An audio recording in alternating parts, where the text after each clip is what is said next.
Shalom teman-teman semua, ada Bapak Ibu, rekan-rekan, kita lanjutkan hari ini materi pembelajaran kita dari etika Kristen dan kita coba melihat atau menengok sejenak etika dari perspektif Yahudi. Setelah kita sudah melihat etika dari perspektif Yunani, maka kita coba lihat juga etika dari perspektif Yahudi. Nah, kalau kita menemukan bahwa di hati orang Yahudi, etika kehidupan itu terletak pada covenant, perjanjian antara Allah dengan bangsa Israel. Dan perjanjian ini digelar di Gunung Sinai dan diceritakan khususnya dalam kitab Keluaran. Nah, covenant ini itu adalah cara untuk Tuhan menunjukkan kekudusannya dan membuat Israel menjadi kudus. Nah, kata kudus di sana itu bernuansa khusus, bahwa bangsa ini memiliki etika khusus, cara khusus, moral khusus yang berbeda dari bangsa-bangsa.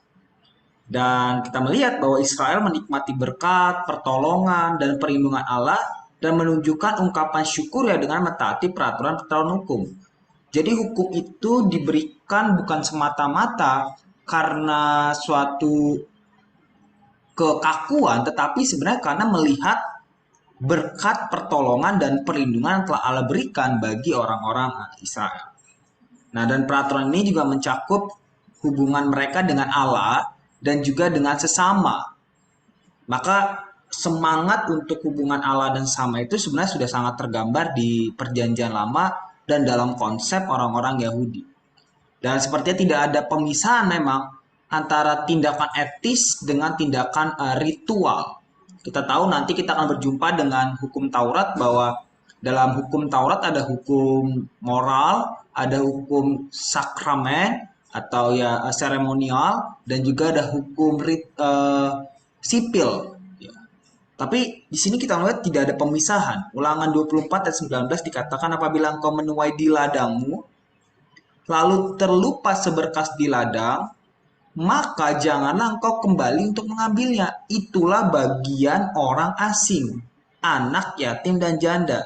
Kita kan kalau kita lihat itu kan bersifat moral sekali. Tapi lihat, supaya Tuhan Allahmu memberkati engkau dalam segala pekerjaan. Jadi di balik ada sisi hukum moral, tetapi sisi lain ada hukum ritual supaya Tuhan Allahmu memberkati engkau. Nah, ini mengkaitkan tindakan etika dengan penyembahan. Mentaati peraturan tidak dipisahkan dari ritual dan liturgi ibadah orang-orang Yahudi. Dan tema besar kedua adalah tradisi penciptaan. Ya, teologi penciptaan itu sangat menarik sekali, khususnya di kitab Kejadian. Biasanya Kejadian 1 sampai dengan Kejadian 11 itu dianggap sebagai bagian daripada penciptaan. Dan itu banyak sekali pembahasan tentang sabat, ya yang kita pikir sabat itu di perjanjian di Sinai, tetapi di dalam penciptaan sudah ada sabat di sana, bahkan tentang gender, ya sehingga rekan-rekan kalau ingin mengkaji tentang kejadian 1 ya sampai 11, maka teman-teman harus siap untuk melakukan tafsir inklusif. Nah, tafsir inklusif inilah sebenarnya dipakai orang para etikus-etikus untuk memperbolehkan, ya bahasa saya itu ya, memperbolehkan keragaman gender, keragaman seksual itu hadir di tengah-tengah saat ini. Contohnya apa? Ketika Allah mengatakan maka Allah menciptakan manusia itu menurut gambar dan rupanya, dan juga Allah menciptakan mereka perempuan atau laki-laki dan perempuan, maka para pegiat teologi queer memakai teologi penciptaan itu sebagai suatu sarana atau suatu alat untuk mendukung mereka. Mendukungnya di mana? Bukan kayak itu justru menjatuhkan mereka, karena mereka memakai bahwa pada masa itu gender tidak beragam, seksual tidak beragam. Maka mereka menampilkan atau menawarkan hermeneutik yang bernuansa inklusif, tidak eksklusif, dan dengan hermeneutik inklusif itu, maka keragaman gender dapat direngkuh. Ini menunjukkan bahwa memang tradisi penciptaan, tema penciptaan itu memiliki peranan sentral dalam membangun satu etika orang-orang Yahudi maupun orang pada masa kini memakai tradisi penciptaan. Ya, dan memang ini unik ditemukan di kitab Kejadian dan unik hanya kepada bangsa Israel. Makanya ayat pokoknya adalah Kejadian 1 ayat 27, maka Allah menciptakan manusia itu menurut gambarnya, artinya bahwa setiap manusia itu kudus dan berharga sebagai makhluk ciptaan. Dengan kata lain, isu-isu yang sekarang yang ada gender, keragaman gender, ada bahkan pelacur, itu adalah manusia yang utuh, manusia yang berharga sebagai makhluk ciptaan. Jadi rekan-rekan nggak usah kaget ketika kita bertemu atau berjumpa dengan kalimat-kalimat yang mengatakan, wah kami ini kan juga makhluk yang ciptakan Allah sehakikat, segambar, atau kami juga adalah makhluk yang mulia, yang berharga. Dua tema lain yang berpengaruh juga terhadap etika Kristen, ya dalam konteks daripada Yahudi adalah tradisi profetik dari nabi-nabi dan juga tradisi hikmat, khususnya daripada kitab Amsal. Bagaimana Amsal banyak memberikan guidance, arahan untuk bagaimana kita sebagai orang percaya itu melakukan atau mengambil tindakan etika yang baik.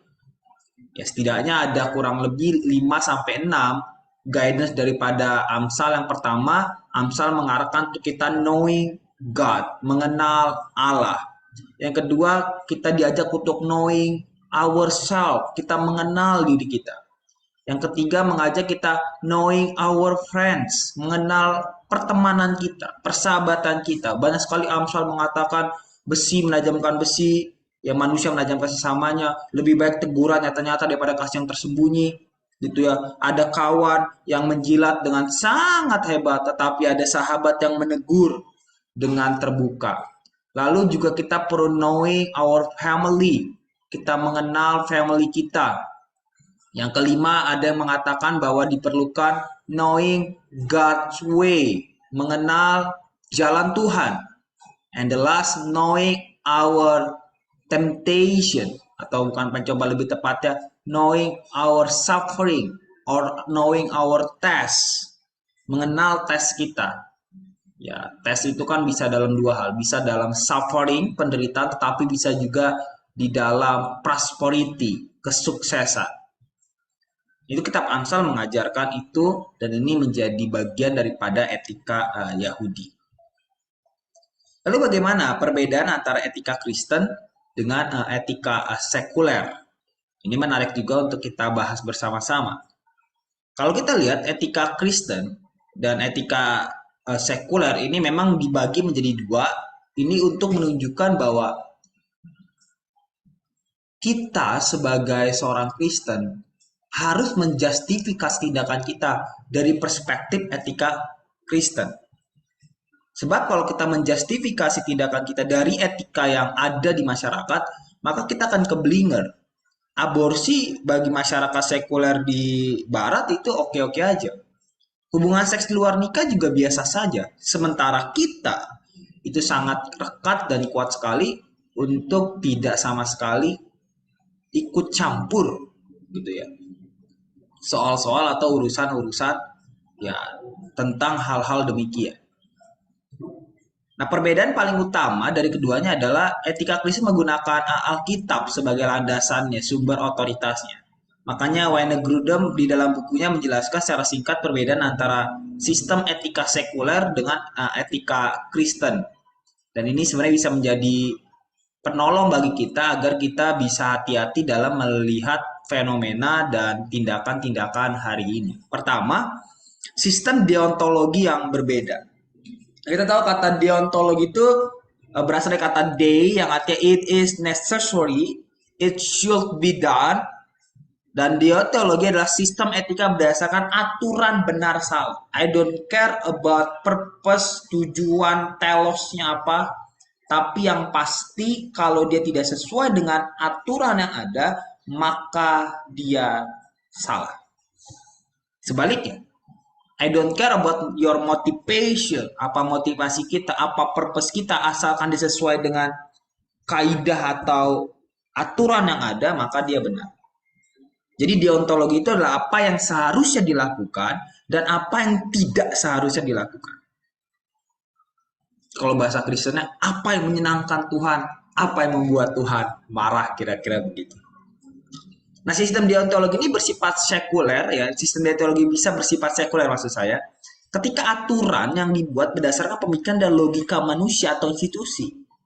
Sama seperti ketika kita di barat, maka ketika kita aborsi, kita tidak dikatakan salah karena kita tidak melanggar sistem-sistem deontologi di masyarakat sana atau dihukum. Namun sistem deontologi bersifat Kristen ketika aturannya itu harus berasal di firman Tuhan Alkitab. Maka orang Kristen harus mendasarkan semua perbuatan baik dan benarnya itu berdasarkan Alkitab.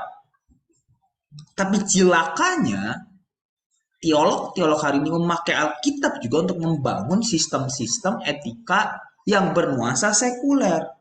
Namun kalau kita boleh jujur sebenarnya, ketika kita melihat sistem deontologi dan mereka mengatasnamakan ini berdasarkan Alkitab, sebenarnya tidaklah demikian. Kalau ditelusuri lebih dalam lagi, ya terlalu banyak ayat yang dipaksakan sebenarnya. Dan proporsinya lebih banyak kajian ilmiah, lebih banyak kajian psikologika, sosiologi, antropologi daripada kajian biblikanya. Dan ini kita harus jaga dan perhatikan dengan baik-baik. Lalu yang kedua, sistem teologi, teleologi. Nah, kata teologi berdasarkan dari kata benda Yunani telos gitu ya. Tadi saya katakan telos yang arti end your outcome. Nah, sistem teleologi ini adalah sistem etis yang berdasarkan pada hasil akhir dari sebuah tindakan. Nah, kata yang paling umum untuk menunjukkan teori teleologi ini adalah secara sekuler adalah konsep utilitarianisme. Yang berarti kita mencari hasil akhir terbaik demi kepentingan orang banyak. Jadi sesuatu dikatakan baik ketika itu memberikan manfaat bagi sebanyak mungkin orang. Kita lihat kebanyakan keputusan politik diambil berdasarkan pertimbangan utilitarian ini. Ketika kita ngambil politik, kira-kira apakah ini menguntungkan mayoritas atau tidak? Kita teringat dengan kasus salah satu gubernur di Jakarta. Maka ketika persidangan mengambil keputusan, maka tidak lagi secara rasional berdasarkan delik-delik aduan, berdasarkan dengan fakta-fakta hukum, tetapi berdasarkan suara terbanyak. Makanya ini menjadi bahaya sekali kalau tidak hati-hati di dalam memahami etika sekuler dengan etika Kristen. Nah, teori sekuler dalam hal teologi terkenal lainnya adalah etik egoisme. Jadi kalau tadi adalah kepada orang banyak, yang menjadi benar itu kalau orang banyak diselamatkan atau mendapatkan manfaatnya, tetapi sisi lain ada ethical egoism yang dipopulerkan oleh Ayn Rand. Dia berkata bahwa manusia seharusnya mencari apapun yang terbaik untuk dirinya sendiri. Nah, jelas-jelas ini tentunya bertentangan dengan semangat daripada Matius 22:39, you shall love your neighbor as yourself. Jadi your neighbor di sana ada untuk merekat dengan yourself itu. Maka sebenarnya kalau hari-hari ini orang banyak bilang saya ini self love loh. Kita perlu cek dulu apakah benar self love atau selfish. Apa bedanya? Kalau self love maka neighbor termasuk di dalamnya. Maka sesamanya itu masuk di dalam self love. Others. Tapi kalau selfish, maka hanya yourself, ourselves saja. Sementara neighbor-nya tidak ada. Jadi itu seperti bukan struktur ya, Tuhan, manusia, lalu di sini, tapi itu seperti lingkaran. Dimana kalau kita mengatakan I love myself, saya mengasihi diri saya, maka itu seiringan dengan kita mengasihi Tuhan dan mengasihi sesama. Sempat kita hanya mengasihi diri kita tanpa mengasihi Tuhan dengan sesama, kita sedang salah dalam konsep love di sana. Nah, itu sebabnya etika Kristen dalam sistem teologi haruslah berdasarkan pada Alkitab juga. Karena Alkitab berkata apapun yang kita lakukan, baik makan maupun minum, harus membawa kemuliaan bagi Allah. Ini dia. Oke, mencari yang terbaik bagaimana? Kita harus mengenali ketiga ini sebagai lingkaran. Ya, tidaklah struktur Tuhan sesama di sini, tapi ini lingkaran. Lalu yang ketiga relativisme. Etika relativisme adalah kepercayaan bahwa tidak ada benar dan salah, nggak ada yang absolut. Belum-belum lagi kita tahu sekarang kita masuk di masa posmo. Semangat untuk banyak jalan menuju Roma itu tergambar dalam segala hal termasuk dalam etika Kristen. Nah, sehingga keputusan etis diambil itu berdasarkan apa yang diterima sebagai norma di budaya tertentu, culture relativism. Atau bergantung pada pilihan pribadi, individual relativism. Sebagai contoh di Barat, sekarang ini dalam hal etika seksual, yang jadi terkenal adalah individual relativism. Mereka meyakini apa yang benar menurut kamu, ya untuk kamu. Ya konsep kamu ya kamu, apa yang benar menurut saya ya saya. Terserah saya. Nah ini kan bahaya. Kayak kita lihat di Barat, mereka hubungan seks di publik itu kan gak jadi masalah. Di Indonesia masih tidak boleh. Gitu. Etika Kristen berbeda dengan sekuler karena Alkitab tidak mengajarkan relativisme sebenarnya. Sebenarnya. Tapi kalau kita lihat bagaimana banyak relativisme itu semata-mata karena para teolog-teolognya yang mencoba merelatifkan dengan tadi inklusif. Bang Anggi setuju dengan inklusif. Jujur saya setuju juga. Tetapi jangan inklusif yang terlalu bablas gitu. Karena kalau Alkitab tidak ditafsir secara inklusif, maka kita hanya membaca sejarah dan selesai dengan segala kajian-kajian. Tetapi ketika kita membaca secara inklusif, maka itu jauh lebih berdampak. Lalu yang keempat adalah virtus. Ya, sekarang kalau sekarang kan suka dengar kata virtu itu bukan virtual gitu ya. Tapi ini bicara mengenai kebajikan atau etika nilai atau kebaikan, virtu etik. Nah, teori ini menjelaskan bahwa sebuah tindakan dilihat salah atau benar bukan dari tindakannya, tetapi dari karakter moralnya yang melakukan.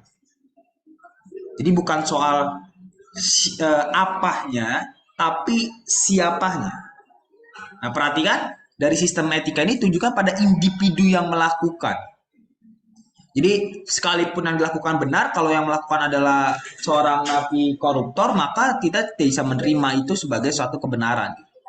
Nah, biasanya dalam pemilihan umum, pertanyaan mengenai karakter dan moral dari kandidat begitu penting, karena kita ingin tahu seberapa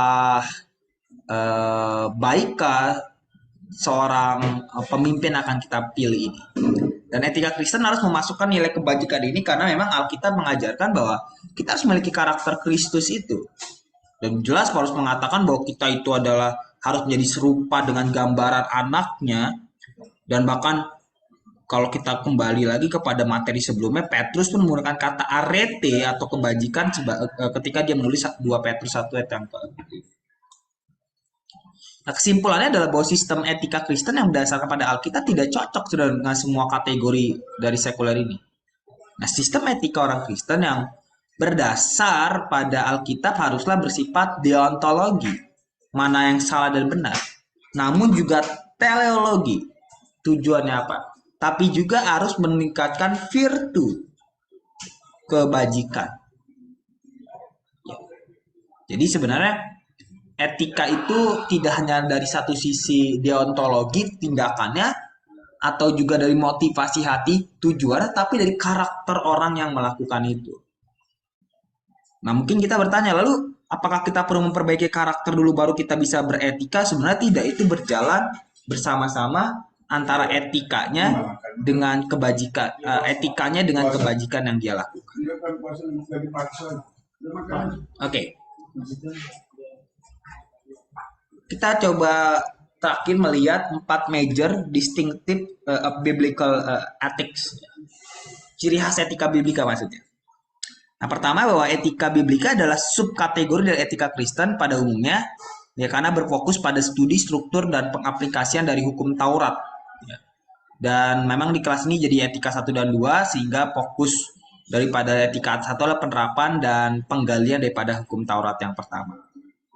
Mari kita melihat berfokus pada presuposisi teistik dan objektif. Etika biblika itu memiliki presuposisi bahwa ada aturan moral yang jelas dan berasal dari sumber, yaitu Allah. Karena itu orang Kristen menganut sebuah eksistensi dari moral yang absolut. Sedangkan etika sekuler itu bergantung kepada antroposentris atau sekarang humanisme. Apakah kita menolak humanisme? Ya tidak, nggak tolak. Tetap manusia. Tetapi kalau kita kebablasan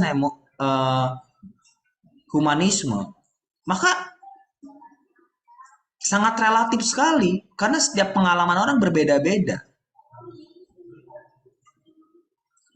Kok kita sangat fundamental? Memang fundamental kita Pentakostal. Kok kita nggak progresif? Untuk hal-hal demikian kita nggak progresif.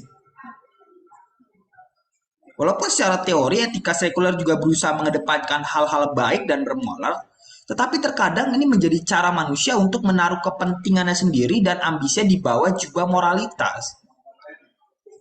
Sekarang lagi ramai itu dibicarakan tentang teologi empire gitu kan. Dan ini bisa menjadi salah satu masukan atau salah satu cara sebenarnya untuk para etikus-etikus sekuler ini bermain. Nah, Yesaya menyebutnya mereka yang menyebut kejahatan itu baik dan kebaikan itu jahat.